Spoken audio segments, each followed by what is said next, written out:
न धूप की परवाह, न बारिश की, न दिन की, न रात की। परिश्रम की पराकाष्ठा पार करते हैं ये, अपने खून पसीने से धरती को सींचकर हरा भरा बनाते हैं ये। पूरे देश के अन्न भंडार को भरते हैं ये, तभी तो ये अन्नदाता कहलाते हैं। धरती का शान है किसान, धरती की जान है किसान। इंट्रोडक्शन से आप लोगों को पता चल गया होगा कि आज हम लोग किसान से संबंधित एक पाठ पढ़ेंगे। तो नमस्कार सभी को हमारे YouTube चैनल रीड संस्कृत सर्वे पठन्तु संस्कृतम में आज क्लास 6 का चैप्टर नंबर 10 कृषिकाः कर्मवीराः को लेकर हम प्रस्तुत हैं। और इस पाठ में किसान के बारे में, किसान से संबंधित कुछ बातें आप लोग सीखेंगे। तो चलते हैं पाठ कृषिकाः कर्मवीराः की ओर। श्लोकः 1 प्रथमः श्लोकः। सूर्यस्तपतु मेघावा वर्षन्तु विपुलं जलम् कृषिका कृषिको नित्यं शीतकालेऽपि कर्मठौ। श्लोक का अन्वयः। अन्वयः क्या होता है पहले भी हम लोग पढ़े हैं। अन्वयः मतलब श्लोक का गद्य रूप। श्लोक पद्य में होता है, उसको कर्ता कर्म क्रिया के अनुसार अगर अरेंज कर देंगे गद्य क्रम में तो उसको अन्वयः कहेंगे, प्रोज ऑर्डर। तो श्लोक का अन्वयः सूर्यः तपतु मेघाः विपुलं जलं वर्षन्तु कृषिका कृषिकाः च शीतकाले अपि नित्यं कर्मठौ। कठिन शब्दों के अर्थ शब्दार्थाः। सूर्यः मतलब सूरज, तपतु मतलब तपें अथवा जलाए, मेघाः बादल, वर्षन्तु मतलब बरसें, विपुलम अधिक, कृषिका महिला किसान अथवा किसान की पत्नी, कृषिकाः किसान, शीतकाले सर्दी में, अपि मतलब भी, कर्मठौ मतलब कर्मशील। श्लोक में आए हुए कठिन शब्दों के व्याकरण देखेंगे। सूर्यस्तपतु, सूर्यः प्लस तपतु संधि हुआ है। मेघाः, मेघ शब्द से प्रथमा बहुवचन है मेघाः। मेघ शब्द के प्रथमा बहुवचन में मेघा, मेघाः। जैसे बालक का बालकः बालकौ बालकाः, मेघः मेघौ मेघाः। वर्षन्तु वृष धातु लूट लकार प्रथम पुरुष बहुवचन है। शीतकालेपि, शीतकाले प्लस अपि संधि हुआ है। कर्मठौ, कर्मठ शब्द का प्रथमा द्विवचन में, जैसे बालक का बालकः बालकौ उसी प्रकार कर्मठः कर्मठौ प्रथमा द्विवचन है। श्लोक का भावार्थ। सूरज जितना भी तपे, सूर्यस्तपतु मेघावा वर्षन्तु विपुलम जलम। सूरज जितना भी तपे अर्थात जितनी भी गर्मी हो, बादल चाहे जितना अधिक जल बरसाएं अथवा कड़ी सर्दी हो, किसान और महिला किसान निरंतर कर्मशील रहते हैं। गर्मी, बरसात और सर्दी का परवाह नहीं करते हुए किसान खेतों में मेहनत करते हैं। पाठ का नाम है कृषिकाः कर्मवीराः। कृषक किसान कर्मवीर होते हैं, कर्मशील होते हैं। और प्रत्येक ऋतु में कोई भी मौसम हो, गर्मी हो या सर्दी हो या बरसात हो, किसी का परवाह नहीं करते हुए किसान खेत में जाकर कठिन मेहनत करते हैं। सूरज की गर्मी से तपकर, बरसात में बारिश से भीगकर और सर्दी में शीत से कांपते हुए भी खेत में काम करते हैं। काम करना कभी भी नहीं छोड़ते हैं। जहाँ लोग घर में बैठकर आराम करते रहते हैं, किसान क्या करता है? खेत में जाकर मेहनत करता है। इसीलिए देश का शान है किसान। श्लोकः 2, द्वितीयः श्लोकः।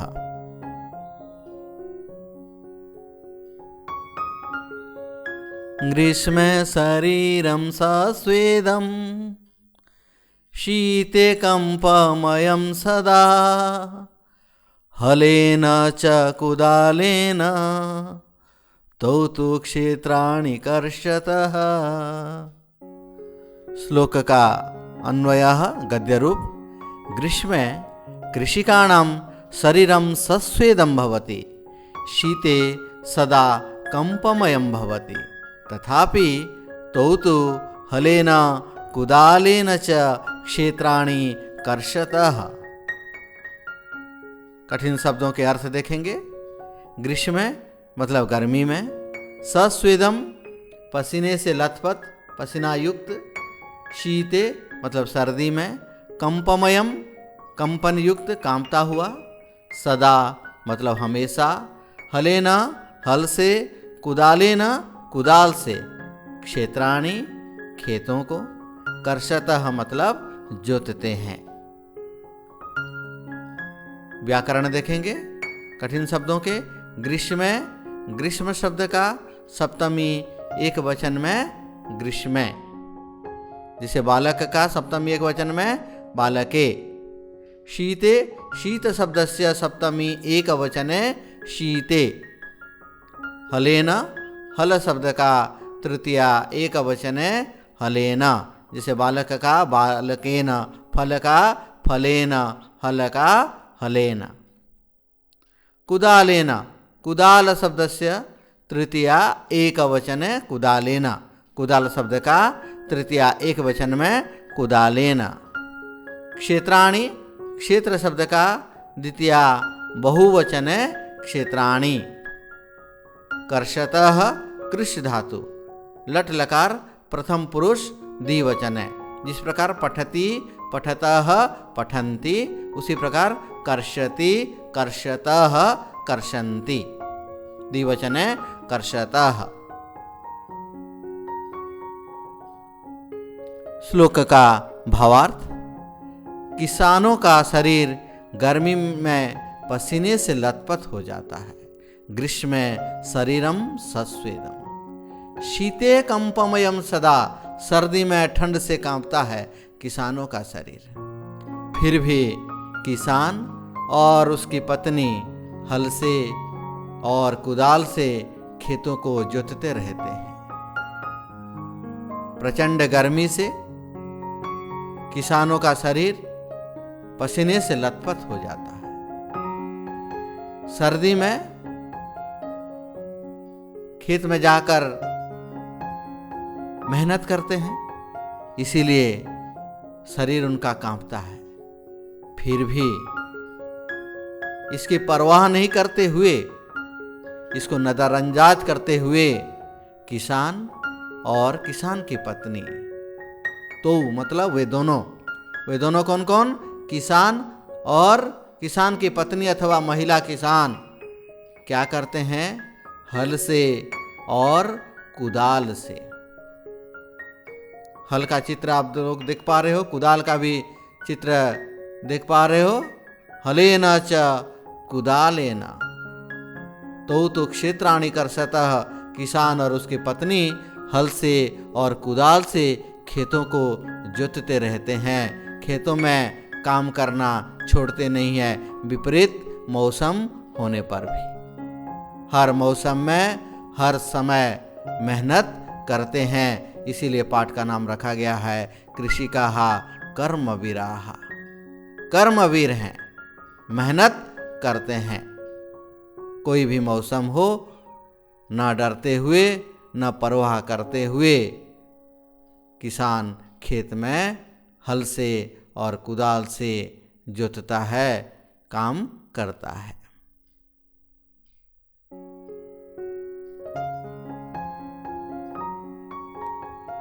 श्लोकः 3, तृतीयः श्लोकः।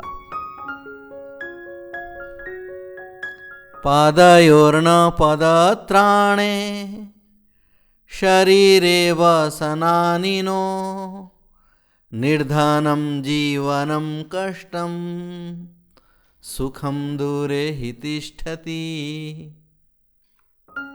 अन्वयः गद्यरूपं। कृषिकाणां पादयोः पदत्राणेन शरीरे वसनानि नो सन्ति तेषां जीवनं निर्धनं कष्टं च अस्ति हि सुखं तेषां दूरे तिष्ठति।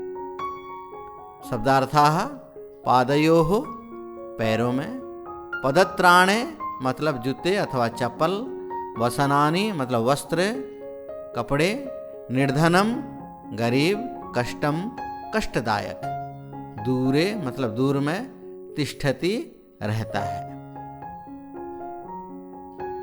व्याकरण देखेंगे।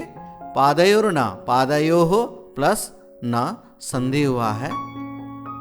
पादयोः कैसे बना है? पाद शब्द का सप्तमी द्विवचन है पादयोः, जैसे बालक का बालकयोः सप्तमी द्विवचन है। पदत्राणे, पदत्राण शब्द का प्रथमा द्विवचन है पदत्राणे, जिसे फल का फले, पदत्राण का प्रथमा द्विवचन है पदत्राणे। शरीरे, शरीर शब्द का सप्तमी एक वचन है शरीरे। वसनानि, वसन शब्द का प्रथमा बहुवचन है वसनानि, जैसे फलानि उसी प्रकार वसनानि। तिष्ठति, स्था धातु लट लकार प्रथम पुरुष एक वचन है तिष्ठति, जैसे पठ धातु का पठति पठतः पठन्ति उसी प्रकार स्था का तिष्ठति तिष्ठतः तिष्ठन्ति।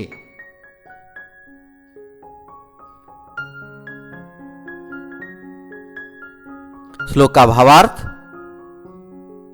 किसानों के पैरों में न जूते हैं, पादयोर न पदत्राणे, शरीरे वसनानि नो, न उनके शरीर पर वस्त्र है, निर्धनम जीवनम कष्टम, उनका जीवन गरीबी से पूर्ण और कष्टमय होता है। सुखम दूरे ही तिष्ठति, सुख तो उनसे बहुत दूर ही रहता है, सुख उनके पास कभी आता नहीं है। पहनने के लिए पैरों में चप्पल नहीं, पहनने और शरीर के लिए अधिक वस्त्र भी नहीं, उनका जीवन गरीबी से पूर्ण होता है। गरीब होते हैं किसान, अमीर नहीं हो सकते, उनका उतना लाभ खेती से नहीं होता है, सुख तो उनसे बहुत ही दूर रहता है, कभी सुख समृद्धि का साधन उनके पास पहुंचता ही नहीं है। और इस वजह से हमारे देश में आप लोग न्यूज में देखते होंगे फार्मर सुसाइडल केस, किसान, अनेक किसान खुदकुशी कर रहे हैं, आत्महत्या कर रहे हैं, और ये गरीबी की वजह से। लोन लेते हैं, बैंकों से कर्ज लेते हैं और कर्ज चुका नहीं पाते हैं, इधर फसल नष्ट हो जाता है, बेचारा किसान दुखी होकर गरीबी के वजह से खुदकुशी कर लेता है। और इसी वजह से किसान का सुसाइडल केस गरीबी की वजह से ही अधिक हो रहा है। और यही श्लोक में ये बताया गया है कि निर्धनम जीवनम कष्टम सुखम दूरे ही तिष्ठति, सुख तो मानो बहुत ही दूर रहता है। बेचारा किसान मेहनत तो करता है, लेकिन उसका फल उस अनुसार में, उस मात्रा में नहीं मिलता है।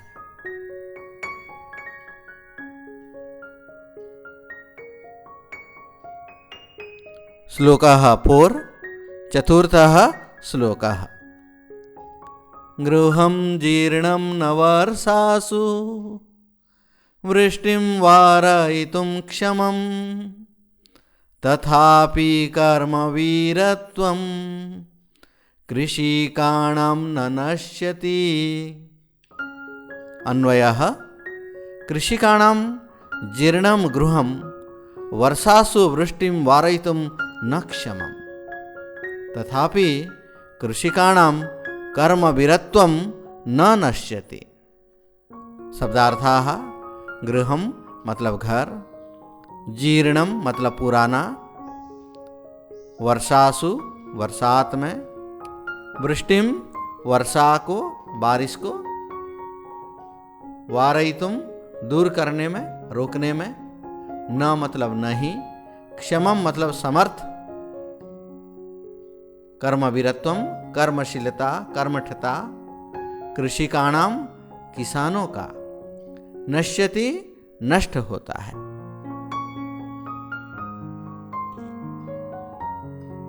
व्याकरण चर्चा करेंगे। गृहम, गृह शब्द का प्रथमा एक वचन है गृहम। नपुंसकलिंग का शब्द है ये, फल शब्द के जैसा रूप चलेगा।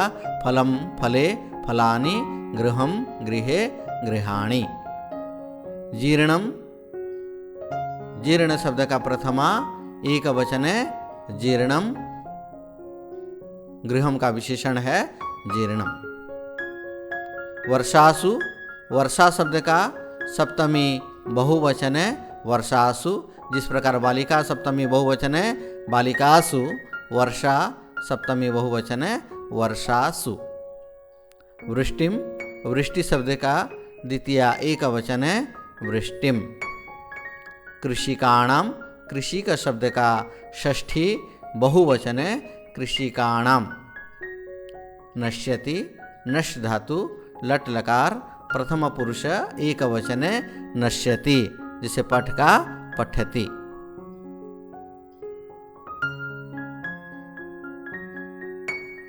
श्लोक का भावार्थ देखेंगे। गृहम जीर्णम न वर्षासु वृष्टिम वारयितुम क्षमम। किसानों का पुराना घर बरसात में वर्षा को दूर करने के लिए, रोकने के लिए समर्थ नहीं होता है। पुराने घर में, टूटे घर में किसान रहते हैं, फिर भी किसानों की कर्मठता नष्ट नहीं होती है। भले ही पुराने घर में रहे, भले ही टूटे घर में रहें और बरसात में उनके घर के अंदर पानी टपकता है, घर की दशा सही नहीं होती है और घर को ठीक करने के लिए भी पर्याप्त मात्रा में धन उनके पास भी नहीं होता है। इसलिए बरसात में बारिश के बूंदे उनके घर के अंदर टपकते हैं और किसानों का ये पुराना घर बरसात को रोकने के लिए समर्थ नहीं होता है। इसका मतलब नहीं है कि किसान मेहनत करना छोड़ देते हैं। तथापि कर्म वीरत्वम कृषिकाणम न नश्यति। फिर भी किसानों की जो कर्म वीरता है, जो कर्मठता है, जो कर्मशीलता है, कभी भी नष्ट नहीं होती है। वो फिर भी मेहनत करते हैं, गरीबी को नजरअंदाज करते हुए, गरीबी का परवाह नहीं करते हुए, अपने दुख कष्ट का परवाह नहीं करते हुए किसान मेहनत करता है और ये कभी भी उसकी जो कर्मठता है नष्ट नहीं होती है और सभी को ये अन्न प्रदान करता है मेहनत करके। यही है किसान का बड़प्पन।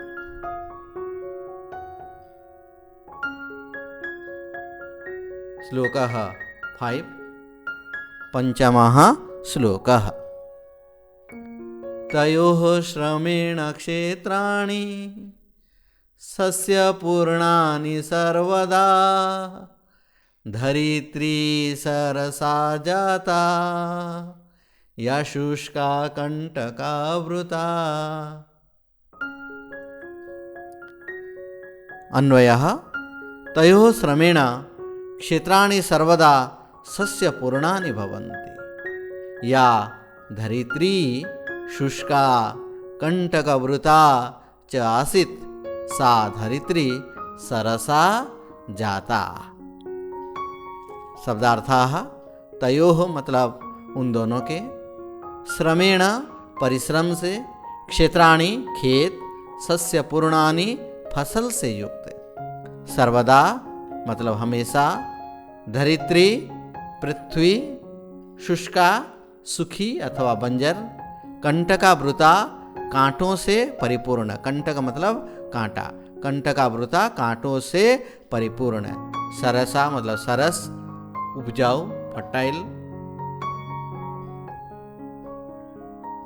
व्याकरण तयोः तत्शब्द का षष्ठी द्विवचन है तयोः। श्रमेण श्रम शब्द का तृतीया एक वचन है श्रमेण। क्षेत्राणि क्षेत्र शब्द का प्रथमा बहुवचन है क्षेत्राणि। सस्यपूर्णानि सस्यपूर्ण शब्द का प्रथमा बहुवचन है सस्यपूर्णानि, जैसे फल का फलानि। शुष्का शुष्क शब्द से टाप प्रत्यय लगने से शुष्का होता है, टाप से आ रहता है। अकारांत पुल्लिंग शब्द को स्त्रीलिंग में परिवर्तन करने के लिए टाप प्रत्यय यूज करते हैं, जैसे छात्र छात्रा, बालक बालिका इत्यादि। कंटकावृता कंटक प्लस आवृता मिलने से, संधि होने से बनता है कंटकावृता। श्लोक का भावार्थ देखेंगे। उन किसान पति पत्नी के परिश्रम से, तयोः श्रमेण, उन किसान पति पत्नी के परिश्रम से, क्षेत्राणि सस्य पूर्णानि सर्वदा, खेत हमेशा फसलों से परिपूर्ण रहते हैं, अर्थात खेतों में हमेशा हरियाली रहती है। धरित्री सरसा जाता या शुष्का कंटकावृता, जो धरती पहले सूखी अथवा बंजर थी, कांटों से परिपूर्ण थी जो धरती, वह सरस अथवा उपजाऊ हो गई। ये किसान और किसान की पत्नी के कठोर परिश्रम से ही सफल हुआ है।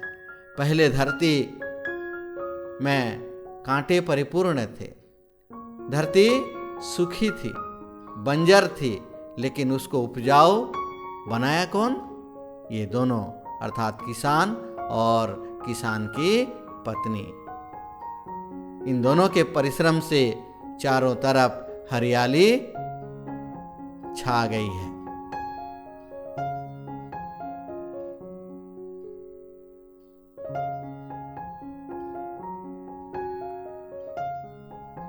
श्लोकाः 6 षष्ठः श्लोकाः। शाकमन्नं फलं दुग्धं दत्त्वा सर्वेभ्य एव तौ क्षुधातृशाकुलौ नित्यं विचित्रौ जनपालकौ। अन्वयः तौ विचित्रौ जनपालकौ सर्वेभ्यः शाकम् अन्नं फलं दुग्धं दत्त्वा नित्यं क्षुधातृशाकुलौ एव स्तः।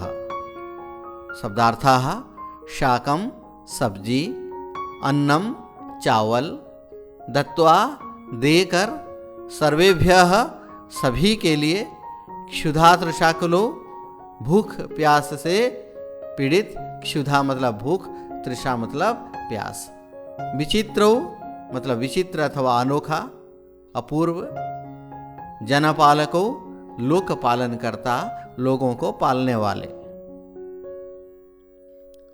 व्याकरणम शाकम शाक शब्द का द्वितीय एकवचन है शाकम। अन्नम, अन्न शब्द का द्वितीय एकवचन है अन्नम। दत्वा, दा धातु कत्वा प्रत्यय से बनता है दत्वा। सर्वेभ्यः, सर्व शब्द का चतुर्थी बहुवचन है सर्वेभ्यः। क्षुधातृषाकुलो, क्षुधातृषा प्लस आकुलो संधि होकर बनता है क्षुधातृषाकुलो। विचित्रौ, विचित्र शब्द का प्रथमा द्विवचन है विचित्रौ। जनपालको, जनपालक शब्द का प्रथमा द्विवचन है जनपालको। श्लोक का भावार्थ, वे दोनों विचित्र लोकपालक सभी के लिए सब्जी, अन्न, फल और दूध देकर खुद भूख और प्यास से व्याकुल रहते हैं। शाकम, अन्नम, फलम, दुग्धम। शाक मतलब सब्जी, वेजिटेबल्स। अन्नम चावल, अन्न। फलम फल, दुग्धम दूध। सभी को प्रदान करते हैं, सभी के लिए ये सारे चीज उपलब्ध कराते हैं, खुद मेहनत करके दूसरों को देते हैं। इसीलिए किसान तो अन्नदाता कहलाते हैं। तो शाकम, अन्नम, फलम, दुग्धम सभी को देते हैं, सभी को देकर खुद लेकिन क्षुधातृषाकुलो, खुद भूख से और प्यास से व्याकुल रहते हैं। अपने लिए कुछ नहीं बचता है। बेचारा किसान दूसरों को सब कुछ दे देता है। इसलिए कवि यहाँ इसको क्या लिखे हैं, विचित्रौ जनपालको। ये दोनों विचित्र जनपालक हैं, लोगों के पालन करता है। दूसरों को खिलाते हैं लेकिन खुद भूखा रहते हैं, दूसरों को पिलाते हैं लेकिन खुद प्यासे रहते हैं। तो ये विचित्र लोकपालक हैं। इस प्रकार के जनपालक, लोकपालक मिलना मुश्किल है। ये अनोखे हैं, ये किसान और उसकी पत्नी, जो कि खुद भूखा रहकर, खुद प्यासा रहकर दूसरों को खिलाते हैं। और क्या क्या खिलाते हैं ये आपको प्रथम पंक्ति में लिखी गई है। शाकम, अन्नम, फलम, दुग्धम दत्वा सर्वेभ्यः एवतो। सभी को ये सब कुछ प्रदान करते हैं, खुद लेकिन भूखे प्यासे रहते हैं। और इस प्रकार के मेहनती, कठोर परिश्रमी, विचित्र लोकपालक को हम शत शत नमन करना चाहेंगे। जय जवान जय किसान। इसीलिए कहा गया था भी कि किसान हमारे देश के शान है, हमारे देश के जान है, हमारे देश के ईमान है किसान। किसानों के हमेशा सम्मान होना चाहिए। हम जहाँ भी किसान से मिलते हैं तो उनसे सम्मान के साथ बात करनी चाहिए, उन्हें सम्मान देना चाहिए, क्योंकि वो हैं हमारे अन्नदाता।